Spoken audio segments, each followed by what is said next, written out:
I am the head of ESN1, the company that owns and creates esports charts and another number of other projects that is actually actively working in esports data and broadcast analytics for past 3-4 years, I would say. We are a very data-heavy company that doesn't rely on polls and assumptions much, but numbers. And that's something that I'm willing to share with you guys today. It's all about esports and it's all our data. And let's start with congratulations, I would say. All of you already know that each year it's League of Legends Worlds, which sets all the records. And this year's is no exception. So it's a new esports record. It's almost 4 million simultaneous viewers for an esports event. It's SK Telecom 1 versus G2, record-breaking peak viewers, 3.98 something people watching one game of esports at the same time. And it's just a coincidence probably that it's the same as population of Los Angeles. So yeah, and that's around 2 times more than either 2017 or 2018. And what's the secret to that? Hopefully we will discuss and know later today. But a single match between SK Telecom T1 and G2 Esports has collected more hours watched than the whole tournaments in Rainbow Six, PUBG, Overwatch, and a lot of other games actually. And twice more as Overwatch 11 days event, which is a very impressive number, I would say. Some teams might have an absolutely enormous impact on match popularity due to their exceptional fan base. So if you're looking to organize an event in CSGO or League of Legends, consider inviting these guys, and they will definitely skyrocket the audience. Probably that's one of the secrets behind the records. And I am, like I said, a Ukrainian, like Team Navi, which actually affects most of the CSGO matches enormously, giving 2 times the viewers compared to any average. And T1, the SK Telecom, any game in League of Legends Worlds gave almost 50% more match audience compared to everything else. And all of the data, I'm not sure whether you've been looking into esports numbers, all of you, but this is the Chinese question, because all of our data is recently, more than 2 years now, is excluding Chinese data to the public announcements and so on. And that's because of a local data riot they have there, something that we're trying to solve with our Chinese department, working hard on that, and together with brands and sponsors who are actually looking to find more transparent data, better data, and audience analysis in that region too. But as of now, their reported data is very, like you see, is very, very different to real viewership numbers, and they give us the heat instead, a highly abstract, irrelevant numbers, influenced by things like user, chat, activity, nobility, level, even in-stream lotteries and donations, and many, many more magical parameters, like we joke IPO preparations of Douyu, for example. But yeah, all of that we still track, and we have that as a esports chart sub-project that we will release soon. Hopefully that will lead them and their data that is currently out of the blue. But yeah, getting back to the state of esports industry, where League of Legends is actually dominating a lot. As you can see, the average audience of the Fortnite events might feel bigger than the same League of Legends event, but it's technically a bit incorrect, since Fortnite, for example, is just finals, which is 1 or 2 days of the event, while League of Legends Worlds is a whole almost 40-day competition, more than a month of crazy average viewership numbers. But yeah, peak viewers is still very relevant, so let's see the finals exclusively. League of Legends is once again the top one with more than 30% lead just in 2 days compared to, yeah, it was 2 days, I believe, compared to the Fortnite, which gives them a huge lead in everything. Most of the esports events like this, like finals, they're offline hosted, and this is also some of the data that we've been gathering. We do have that for 2019, but it is somehow classified right now, but whatever. So yeah, large events are vastly hosted all over the world, especially in Eastern USA in 2018. 2019 slightly changed that from New York, Washington, Boston to a little bit of more of LA, probably, hopefully. Thanks to this audience, I believe. Yeah, also Central Europe and Korea is very active. China is trying their best, especially this year, thanks to Dota International hosted in Shanghai. Most of the South American events are in Brazil, same this year like last year.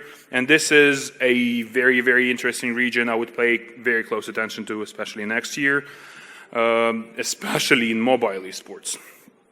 While, yeah, Easter is Streaming is a huge trend, but it's not only about esports.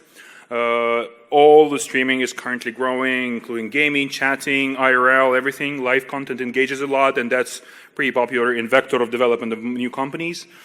Esports alone is a pretty major part of Twitch streaming. It's growing every year, a couple of percent, and around 12-30% in general. This is Twitch-only data, by the way, but it's kind of similar to all the platforms that we track.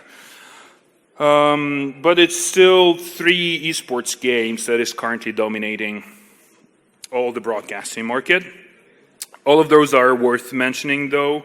All of the others, we're pretty surprised with, for example, Rainbow Six Performance, which actually gave birth to a number of new esports teams and a totally new competition development between a new breed of professional gamers, I would say. Though League of Legends is definitely showing a great example of proper year-over-year growth. Yeah, I'm showing that yeah. I'm pointing at the numbers I see here, but yeah, sorry for that. I believe that esports can do way better than just 9% from 2018 to 2019. And doing that is probably something that we will also discuss today. A crazy comparison would be to the mobile esports in 2019, which is showing crazy growth numbers. Probably because it's comparing to almost none in 2018, 2017, but this year was huge to them. And being probably super accessible, usually way faster, more paced games, easier to watch, 7-minute average compared to 50-minute average. Mobile esports is something to pay also close attention to and maybe join in creating new production opportunities, especially since it is Arena of Valor and Free Fire. They finally introduced a proper spectator's view for viewers to adore the broadcast and for commentators, broadcasters to be able to do it properly, because last year was nothing. They just plugged into a mobile device, which was a very bad viewership experience. But right now we can see great growth, probably because of that. And we know that PUBG Mobile, which already shows very good numbers, they have developed a very good spectators interface, hopefully giving them way better production quality for their events, which might hopefully, or whatever, give them a lead next year. I believe it is a great possibility. Speaking of battle royals, the trend of 2018-2019, in my personal opinion, this is something that's been boosted by the game popularity itself. It's not it's a very different type of esports that some consider very boring to watch, hard to get into because there's billions of things happening, hundreds of players running around and so on. A very big headache for commenting. Though all of them, I know, they're rethinking their approach of creating a better mode for esports, more viewership-centric, less running around the globe. So I believe, and hopefully that happens next year, because otherwise we will see a major decline in its viewership popularity, especially in esports. And I still root for the Apex. I believe it's still got its chances. Yeah, Twitch does a great job in being esports dominant every year. Obviously, 5 years ago it was only Twitch. Right now there is a pretty big competition. The interest among most of the media giants is rising, and there's definitely some space to compete in, especially new content, technology, engaging mechanics, I think. And yeah, there's a bunch of very aggressive acquisitions, moves, for example, by Mixer, good traction, but probably very expensive. Ninja, a recent acquisition by Mixer. These graphs show that he's got pretty lazy, I would say, but still brought a lot of viewership to Mixer. But that led to a probably better acquisition of Shroud. Shroud have shown way better numbers, probably because of his great promotional work. A lot of PR has been made out of this, and he actually moved more audience that he had on Twitch to Mixer in just a month, which is a huge number. Just a week of Shroud's activity in Mixer gave him pretty solid numbers. Yeah, just 50 hours of airtime. With 25,000 average viewers, which is probably all the other streams on Mixer combined, still 10 times more than that. Yeah, but and Shroud, I think he's the kind of the magnet to the audience to everything on Mixer right now. Probably that's finishing up. I don't have much of the intel to share, but I do have a bunch of comments to make. I would want to add that esports is a great thing and it's hopefully to be the best and most watched sport in the world sometimes sooner or later. It has all the opportunities to have that. It's a great hybrid of sports, entertainment, and actually IT, technology, software development, and so on, which is destined to be the best developed sport in the nearest couple of years. I believe that hardware to software switch in production is a very important thing, and currently with a lot of tools being developed like OBS and stuff, I believe that TV grade production is almost laptop ready right now, and that's something that everybody will be doing this year, next year. But also, there's a great mission behind esports actually, because esports is not only fans and viewers, it's also about players wanting to be pro athletes, and that's something that we can actually collaborate with children on, because esports is something that makes them be eager to winning, I would say, more, look into achievements, work together, and even we do have a bunch of examples where families got reunited, because there's a huge disconnect between parents and children, which esports actually kind of changes, because children tend to comment together on top of esports events for their parents and describe and tell them everything, and this is something that we're very, very much into working with. We like it a lot. All of my team is actually ex-players. Weirdly, and that's a huge problem in professional esports, I would say, because most of the ex-players that don't do anything else good, and we're a good...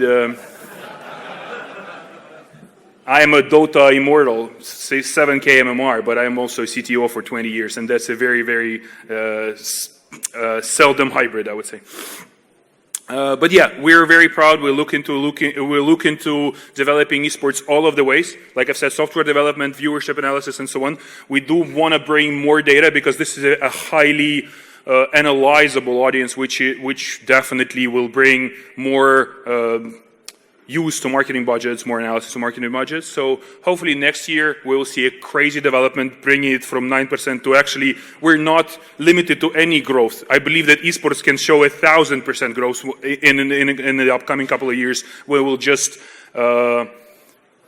grab all other sports and so on. We also don't analyze only esports, we analyze everything broadcasted live in the world, including, for example, Instagram or even TikTok. I believe Instagram will host esports events pretty soon in a vertical broadcasting mode, which will be a lot of fun. But we will see it next year, I think. But hopefully, if we push hard together, this will be a very great mission looking forward, bringing today's passion of children to a future profession, which will be a great thing to observe and be a part of. That's me. Everybody is welcome to use Esports Pro. If you go to esports.com/pro, today's code is LA, just 2 letters. It will give you free access to the Pro analytics that we have, the subscription. So if you do it today, you will have a week of free use of that. That will be usually enough to at least give a glimpse into what's happening around the world. And I am Ivan at escharts.com, and I'm very responsive to all the messages. We do have way more intel that I shared today, which I'll be happy to share with and be a part of all the discussions that we will have today. Thank you very much. Any questions? We have time for 1 or 2 questions if anybody wants to dig in a little deeper on any of the data here. We brought Ivan in because there are so many studies right now. You can get any answer you want about esports viewership right now if you break the numbers down in a way. Yeah. So the idea is we're really trying to cut through a lot of the silliness, and I won't name names, but there's any study out there is going to have issues. If you check out this, it was recommended by very important people in the business. I would very much ask you guys to go check it out, because again, it cuts out a lot of the fluff. The Chinese data. If you want to put it that way, that's fine. There you go. Ivan, thank you. They reported 1 billion viewers, by the way, just saying. 1 billion viewers of esports events the last year. Yeah, that's something we will fight with the proper data. But Nike, they actually sponsored, Nike is our friend in China, and they sponsored League of Legends last year, I think. And they approached us and said that, hey, can we actually have at least some viewership numbers, because it's whatever X number of million of dollars that we've invested, but they report us 1 billion viewers next day. So we're kind of happy to see the numbers, but we're not sure it will convert the proper way. But yeah, working with numbers, audience analysis, whatever, the technology and so on, we do a lot of advisory, especially in terms of data development and so on. We'll be happy to collaborate, and thanks again. Thanks again. Thank you.